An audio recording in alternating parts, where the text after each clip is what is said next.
Éclat de vie. Se relever. Un podcast qui aide à soigner les plaies et à penser l'après. Les accidents collectifs et les attentats, de par leur violence, peuvent causer un psychotraumatisme dont l'impact varie selon l'exposition au danger, les circonstances du drame et l'histoire de vie de chacun. Comment ces épisodes de vie tragiques peuvent nous fragiliser ? À quel moment faut-il s'inquiéter ? À quel moment faut-il consulter ? Je suis Avril Prosper, psychologue au sein de la Fédération nationale des victimes d'attentats et d'accidents collectifs.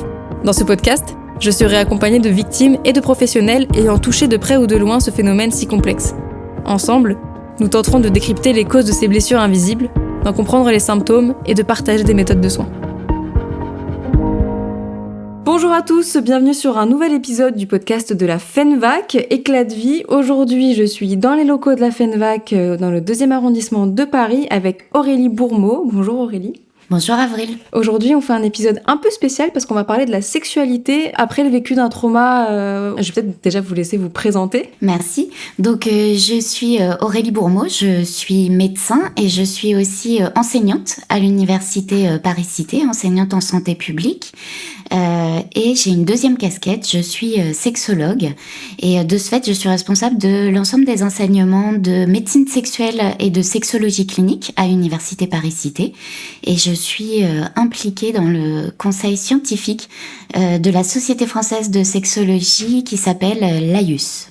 Est-ce que lorsqu'on vit un événement traumatogène comme un attentat ou un accident collectif, il y aura forcément un impact sur notre vie intime ou notre sexualité ? Alors c'est une très bonne question et il se trouve que c'est un sujet qui a beaucoup été étudié dans la littérature par les chercheurs et effectivement ce qu'on a découvert c'est que dans 80% des cas suite à un trouble de stress post-traumatique, quel qu'en soit l'événement source, il y a des répercussions sur la sexualité et des troubles de la sexualité qui sont observés de façon plus ou moins forte, plus ou moins sévère, mais qui sont observés chez les victimes. Est-ce que dans ce cas-là, on peut parler de comorbidité ? Alors, on peut appeler ça comorbidité. Nous, en général, en fonction de la temporalité, on va plutôt parler de conséquences, parce que ce qui a été démontré, c'est que c'est vraiment la conséquence du trouble post-traumatique. Ce qu'on peut souligner dans ces troubles de la sexualité, c'est qu'en fait, plus le trouble post-traumatique est important et plus les troubles sur la sexualité vont être importants et vont être sévères. Et ce qu'on a aussi remarqué, c'est que bien sûr, il va y avoir des conséquences sur la vie sexuelle de la victime, mais il va aussi y avoir des conséquences sexuelles sur son entourage, en l'occurrence sur le conjoint ou sur la conjointe, qui va bien sûr pas avoir des séquelles comme la victime directe, mais qui va être impactée et par le traumatisme et par les troubles de la sexualité de son partenaire. Donc c'est vraiment quelque chose qui va toucher la victime et en répercussion le couple. Et alors, comment ça se traduit dans le quotidien ? C'est vraiment quelque chose qu'on va observer et qui va être la suite directe du traumatisme.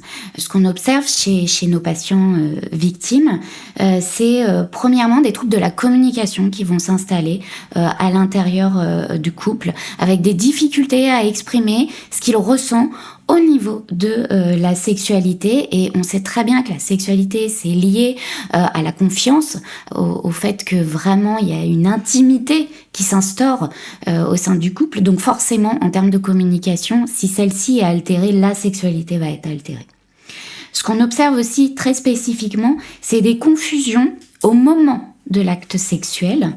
La victime peut avoir une confusion entre un acte sexuel qui serait consenti et le switch vers un abus. Elle va avoir des difficultés à faire la part des choses entre oui, j'en avais vraiment envie ou attention, là, je suis en train de subir cet acte sexuel que je n'ai pas désiré.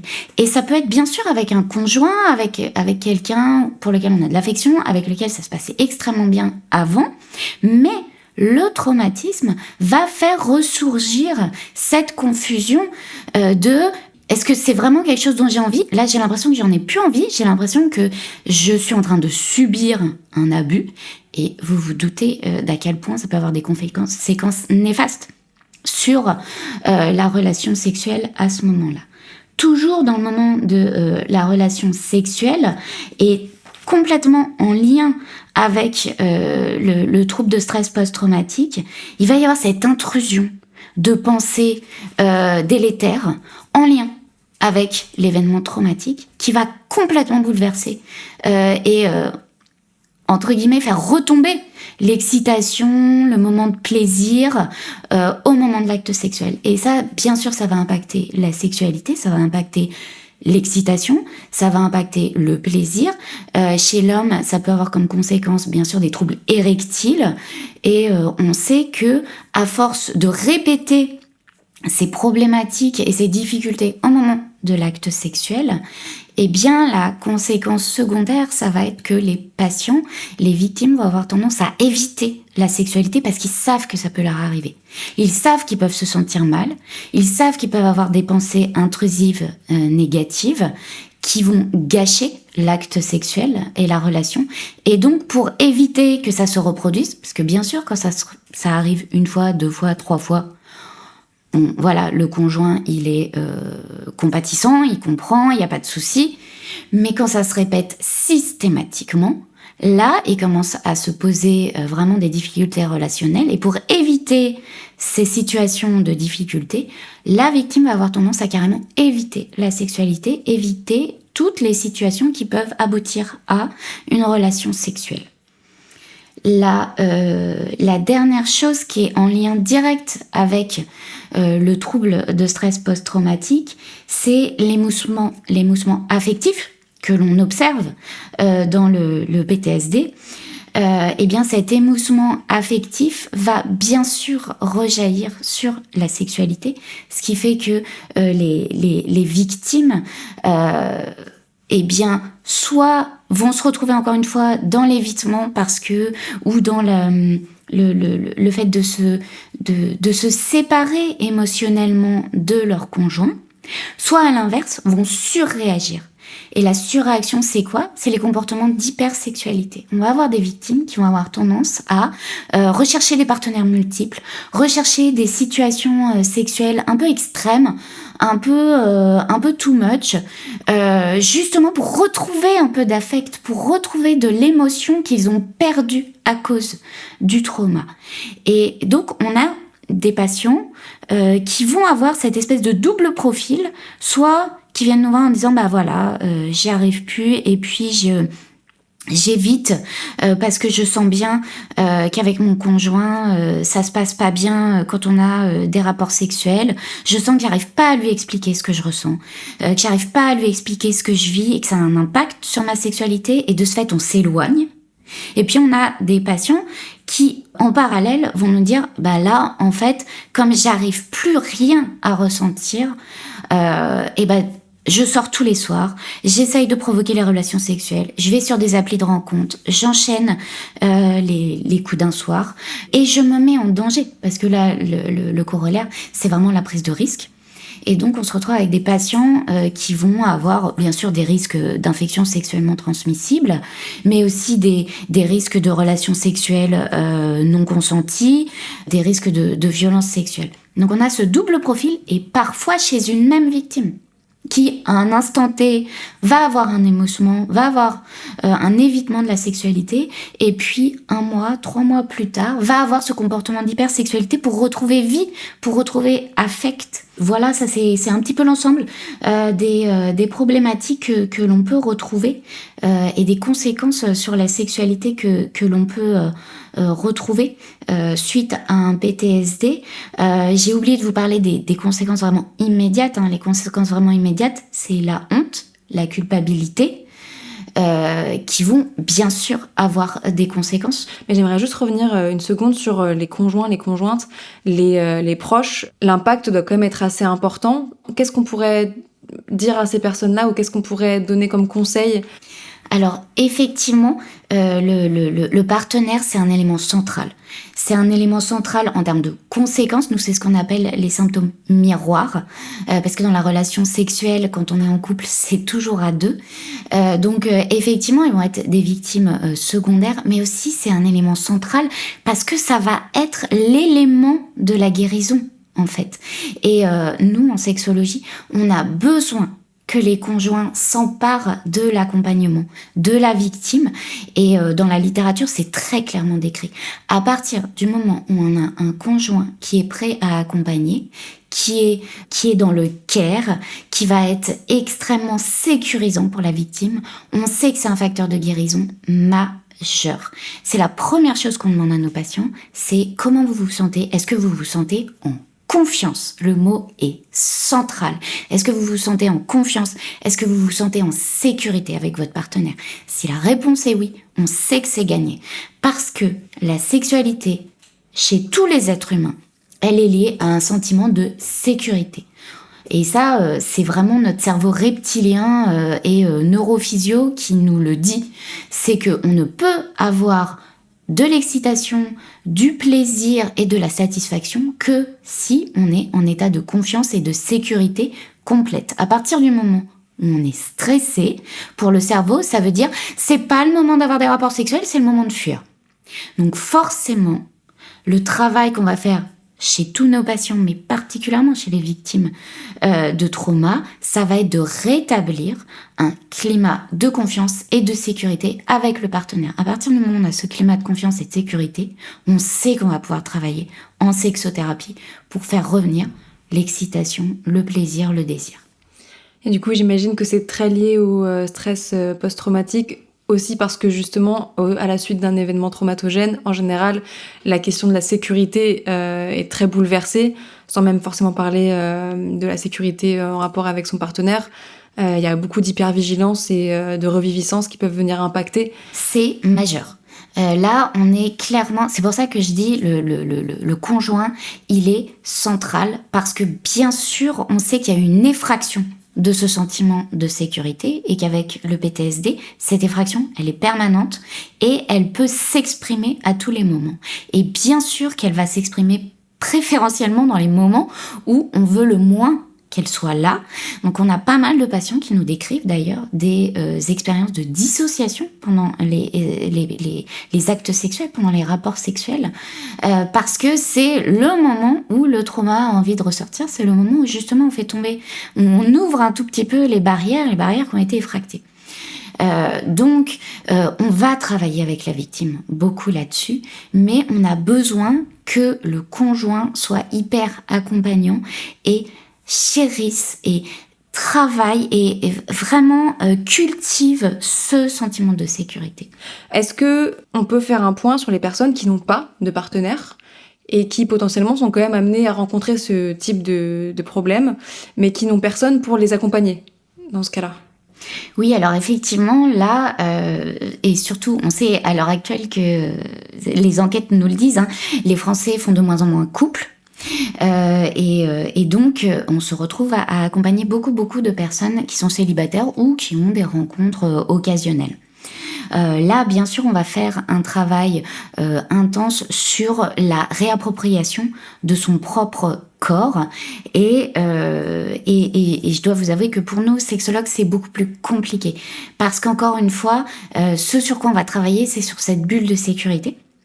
Lorsque l'on est à deux, et ça va être plus complexe à obtenir quand il s'agit de rencontres d'un soir. Ça ne nous empêchera pas de faire la première partie du travail. Et la première partie du travail, elle est sur la réappropriation de son corps et vraiment l'identification de ce qu'on va appeler les triggers, de ce qui fait que on peut partir en dissociation, on peut partir, on peut avoir des pensées intrusives, on peut se retrouver avec des switches de attention, là ce que je suis en train de faire, finalement je le désire pas. On va travailler là-dessus, on va travailler sur ce qu'on appelle aussi l'auto-érotisme, donc beaucoup sur la masturbation en fait, la réappropriation de son propre désir, de son propre plaisir, de sa propre excitation. Ça c'est la première étape et elle est fondamentale. Et j'ai eu des patients pour lesquels en fait cette étape-là était la plus complexe d'emblée.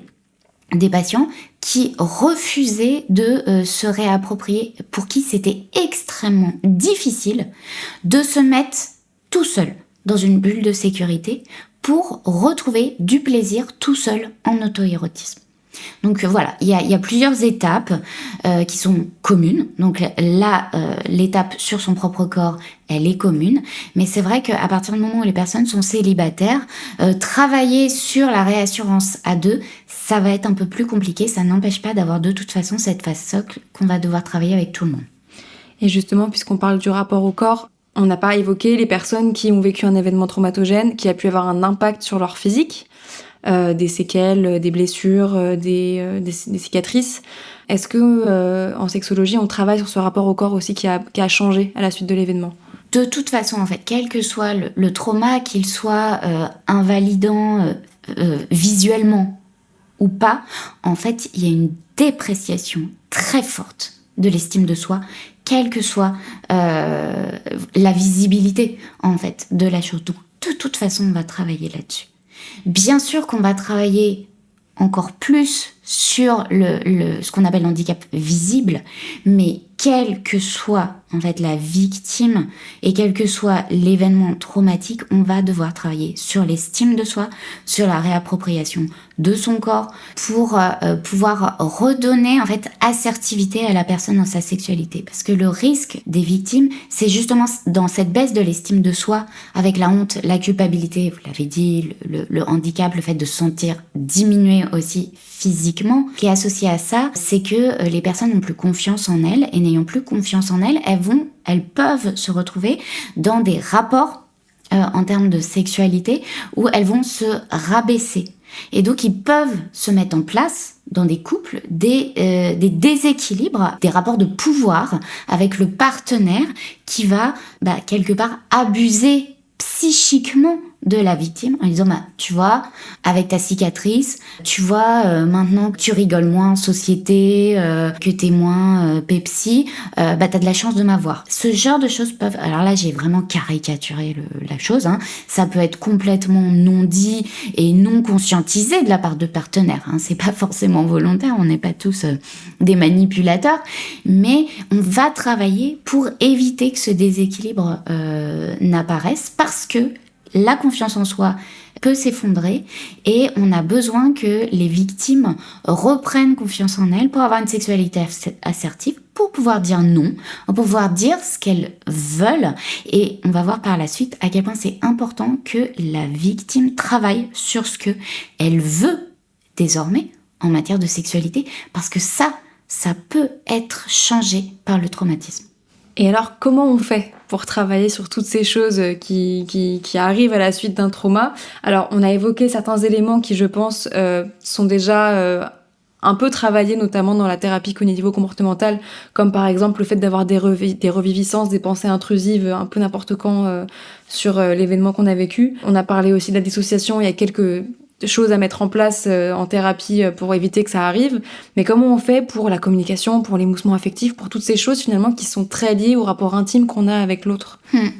Alors effectivement, c'est important de le souligner, il y a les soins du PTSD. Ça, ils sont indispensables, mais ce que la littérature nous dit, c'est que quand on prend en soin le PTSD, on ne prend pas en soin les troubles sexuels. Il faut vraiment un accompagnement parallèle. C'est la littérature vraiment qui le dit. C'est que ça doit être pris en soin en parallèle. Sinon, les troubles sexuels, on a du mal à les accompagner et à les voir disparaître. Par contre, vous l'avez très bien dit, il y a des choses qui sont communes. Ce qui a été démontré comme très efficace dans la littérature pour les troubles sexuels, c'est les TCC. C'est aussi les thérapies d'exposition ou spécifiques post-trauma. Et quelque chose qui est en train de vraiment démontrer son efficacité, donc les études sont toujours en cours. Enfin, il y a déjà eu des études qui sont plutôt encourageantes et encore des études qui sont en cours, c'est l'EMDR. Plus vous le faites tôt après le traumatisme et plus c'est efficace. Bien sûr, il faut aller voir les professionnels qui sont formés, parce que sinon, ça peut être vite n'importe quoi. Mais chez les professionnels formés et bien formés, c'est très efficace et pour nous, c'est une vraie piste qu'on encourage à développer. Et puis après, il y a toute la partie sexothérapie, où vraiment là, on va travailler sur un script sexuel des victimes. En fait, vous le savez, hein, on a des modes de sexualité, des modes d'excitation qui vont être déterminés assez rapidement au cours de l'adolescence et de l'âge adulte et qui vont, chez la plupart des gens, reposer sur ce qu'on appelle le sexe vanilla, c'est-à-dire on se plaît, on va se caresser, on va s'embrasser, ça va faire monter l'excitation, on va faire des préliminaires, oraux. Quand je dis on, je parle vraiment de la société française à l'heure actuelle, parce que dans d'autres sociétés et à d'autres temps, c'était pas du tout comme ça. Mais c'est pour ça qu'on appelle le sexe vanilla, c'est du sexe qui est considéré comme acceptable dans une société à un temps donné. Donc, à l'heure actuelle, c'est plutôt ce que je vous décris. Et puis, après, une fois que les deux individus sont en sécurité, dans un lit la plupart du temps, avec une musique douce, des bougies d'ambiance, une fois qu'ils sont bien excités, alors on peut procéder à ce qu'on appelle un rapport pénétratif. Et rapport pénétratif qui, la plupart du temps, va aboutir à l'orgasme, la plupart du temps des deux personnes, pas de façon simultanée, mais voilà, l'homme et la femme ont pour objectif dans le sexe vanilla d'atteindre l'orgasme. Ça, c'est ce qu'on appelle le script sexuel vanilla tel que la plupart des individus vont le poser, et c'est ce qui va les exciter, et c'est ce qui va leur apporter du plaisir, et c'est ce qui va leur apporter l'orgasme. On a remarqué qu'avec les victimes de trauma, ce script peut être complètement bouleversé et devenir intrusif, violent, et ne plus correspondre à ce qui va leur apporter de l'excitation, du plaisir et de l'orgasme. Et donc le travail qu'on fait avec elles, c'est de voir comment on peut redéfinir leur sexualité et leur script pour que elles se retrouvent, et encore une fois on y revient, dans une bulle complète de confiance et de sécurité, et qu'elles puissent y trouver du plaisir. Qu'est-ce qui vous déclenche un sentiment de malaise? Qu'est-ce qui vous déclenche une intrusion? Qu'est-ce qui va faire que là, c'est plus possible, le rapport sexuel devient désagréable? Et on va travailler sur comment qu'est-ce qui chez vous maintenant devient excitant? Qu'est-ce qui chez vous maintenant peut générer du plaisir? Donc bien sûr, ça, on peut le travailler avec les partenaires. Ce qu'on va travailler, c'est d'abord quelle pièce?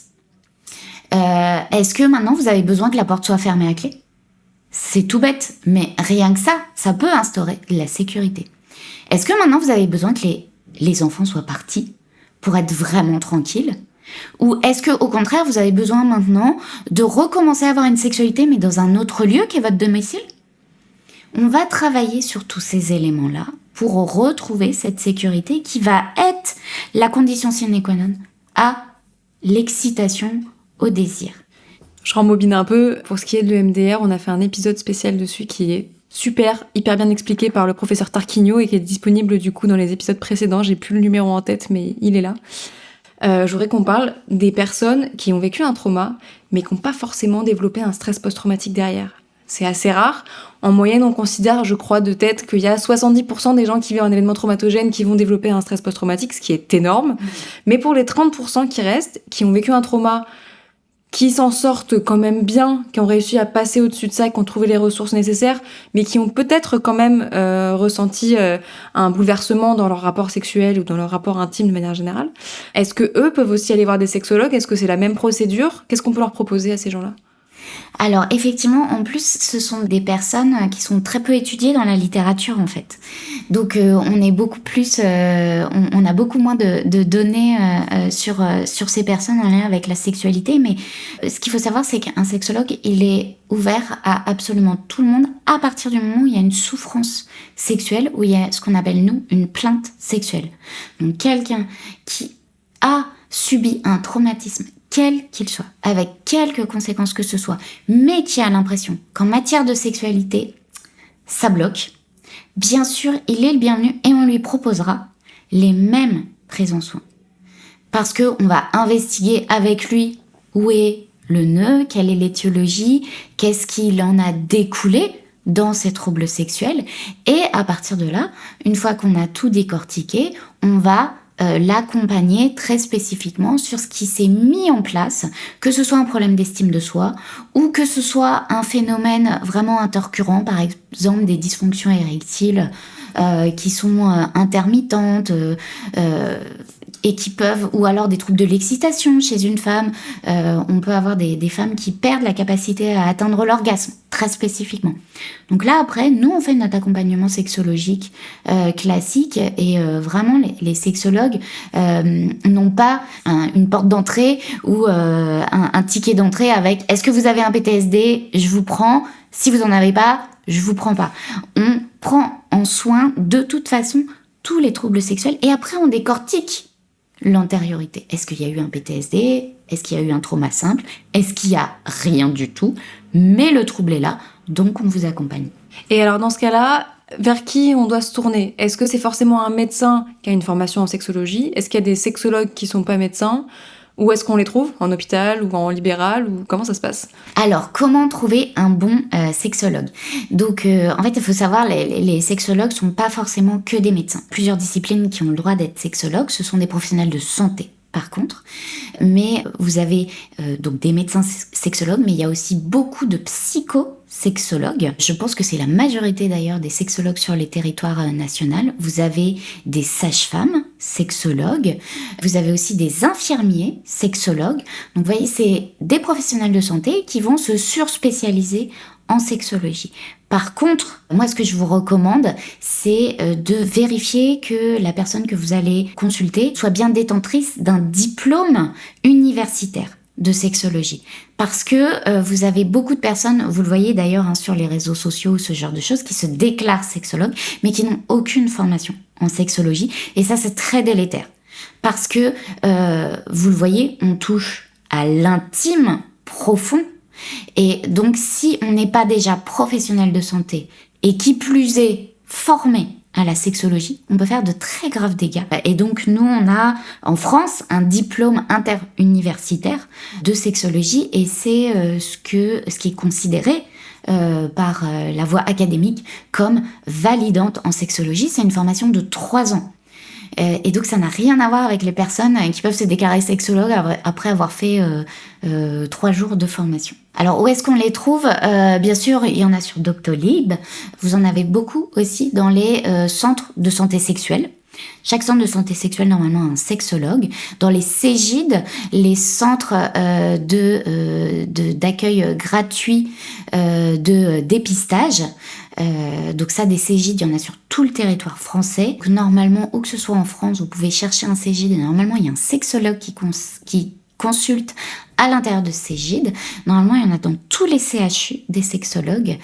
Et vraiment, je vous encourage à aller chercher sur Internet. Nous, dans notre société française qui s'appelle l'AIUS, on a un listing des sexologues existants. Et il y a une autre association qui s'appelle le RSSP, donc le Réseau de santé sexuelle publique, que vous pouvez trouver aussi sur Internet et qui a un listing des sexologues publics, donc sans dépassement d'honoraires.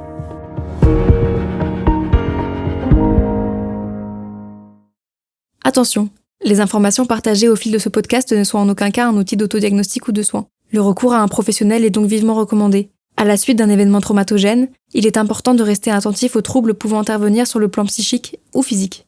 La FENVAC peut vous orienter vers des praticiens habilités à répondre à vos besoins. En cas d'urgence, contactez le 15.